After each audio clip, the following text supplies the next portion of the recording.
On Desi 1170, I'm joined now by Moksh Jawa, a local high school student from Fremont. Many of you might have heard of him because he's quite an achiever. Moksh has developed an online course for AP Computer Science, and that's a basic computer science course for high school students. Decoding AP Computer Science A has over 2,000 students and supplied over 10,000 hours of computer science education. Now, this is what I know from when I spoke with Moksh last, but we'll get an update from him. I'm sure those numbers have gone up. His course, he's been invited to talk about it. He's also here with me in the studios, giving us some info as well. And it's something that you, if you're a parent, you should know about. And if you're a student, well, you should know about for sure. So, Moksh, first and foremost, let me welcome you. Thank you so much for talking to me on Desi 1170. Thank you. I'm really honored to be here, and I'm really excited. Well, you're quite an achiever, I have to say. That's so impressive. For someone, your age, it's amazing what you've already achieved. So I'm sure you hear that all the time. Anytime you walk into any place, do people always say, "Oh, Moksh, so tell us what's coming up next, or what should we be focusing on?"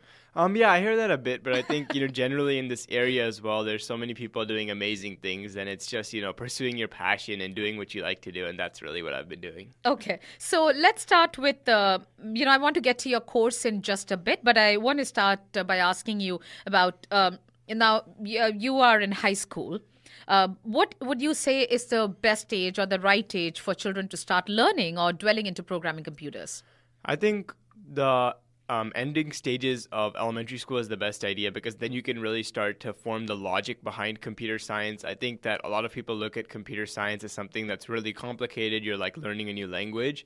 But the most important thing about computer science is the logic behind it. And that's something that you can start establishing in elementary school. And that's where I really think it should be started, because the computer science gap exists today because people aren't introduced it to in elementary school. Oh, okay. And do you think learning to code should be compulsory at school, or do you think it should just be encouraged? I think it should be encouraged a lot. Like, for example, colleges encourage you to take 3 years of a foreign language. That way, computer science should be encouraged in that manner as well, because I think that it's something that, even if you don't go into computer science, it's something that can help you, whether you want to make a personal website for yourself or anything like that.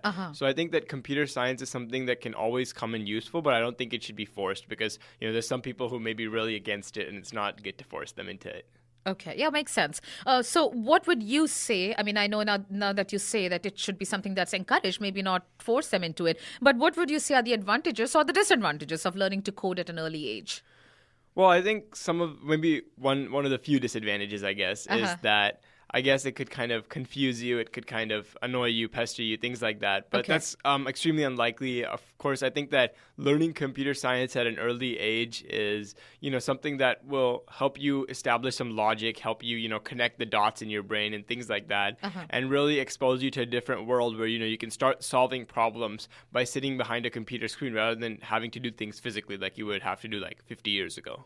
Okay. And what would you say is the best language to learn the basics of programming computers for kids, or even for adults who are starting late, for instance? Well, I think that for elementary students, like, who are trying to establish the logic, there is a language called Scratch, which is actually not really, I guess, computer science. It's more like drag and drop. Okay. But it really helps establish, kind of the logic behind computer science. And I keep repeating it because it's such a big key to succeeding in computer science. But I think for adults or any other high schoolers, I think Java is definitely a great language to learn.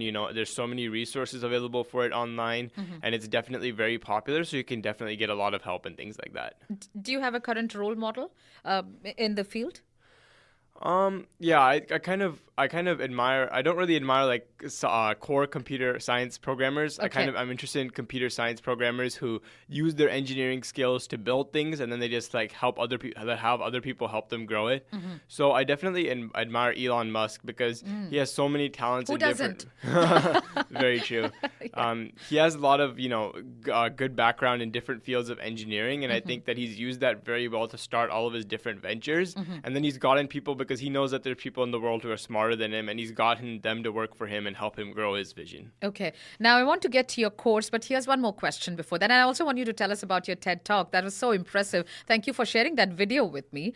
But if given a choice, now, would you choose to be an entrepreneur? Would you choose to be an educator? Would you choose to be a scientist?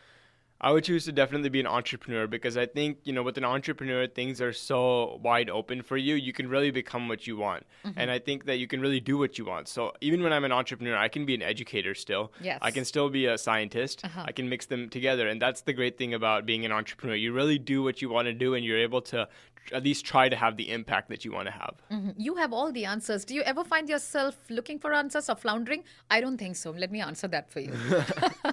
Okay, so tell us now about your course. This is really great. So from what, I cannot claim to understand all of it. So I'm not in your field, but I'm very fascinated by what you have done. So tell us, for anyone who's not aware of it yet, for the parents, for the kids out there, explain to us what the course is all about.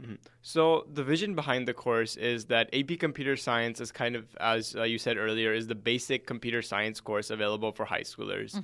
But it's available in less than 5% of high schools across the nation. And everyone's talking about how the lack of computer scientists is a huge problem. And, the problem really roots at the fact that at the high school level, the elementary level, computer science isn't being taught at the level it needs to be taught. And that's something that I personally had to experience. I go to Washington High School in Fremont. And unfortunately, I've always been interested in computer science, and when I went to Washington in ninth grade, computer science wasn't available there either. Okay. And I was kind of worried and things like that. So I kind of self-studied, figured out things online, and I was able to, complete the course by myself online.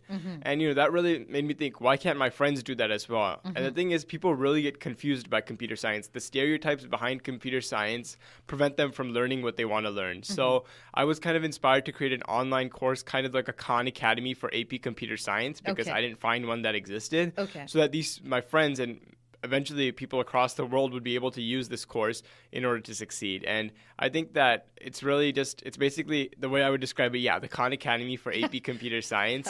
There's online, there's video lectures that they can follow along with. And then I give them, different like assignments and things like that to give them, a hands-on view of computer science. Okay. And where can kids and parents find info? The website again? So they can visit apcs.tv and they'll be able to visit the website. Okay, will you repeat that for me? apcs.tv. Okay, so that's where you'll find more info, and I think you should definitely check it out. Now, like I mentioned, that video, you gave a TED Talk. So tell us about the experience. What was that like? That was wonderful, by the way.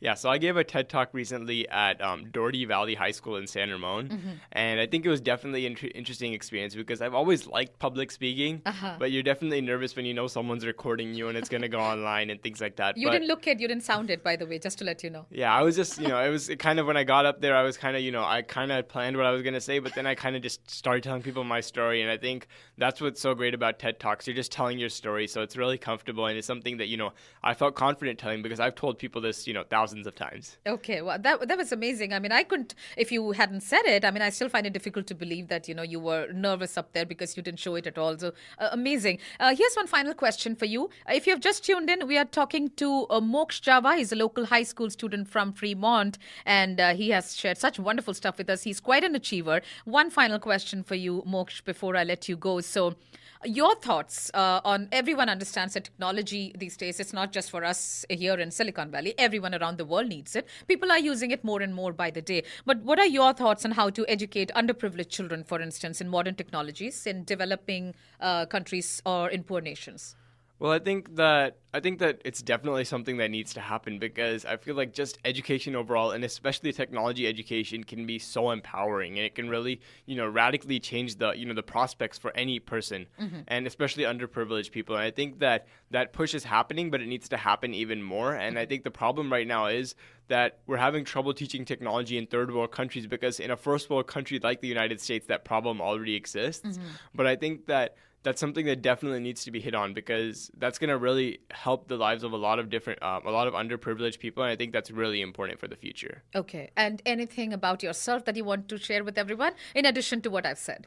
Well, I think I'm just, a high school student trying to, help other people out. And that's something that, I'm having a great time doing. And I'm really honored to be on the show today. Okay, thank you so much. You've already made it as far as I'm concerned, but when you make it in an even bigger way, I hope you'll come back here and share that too with us, all your new achievements then.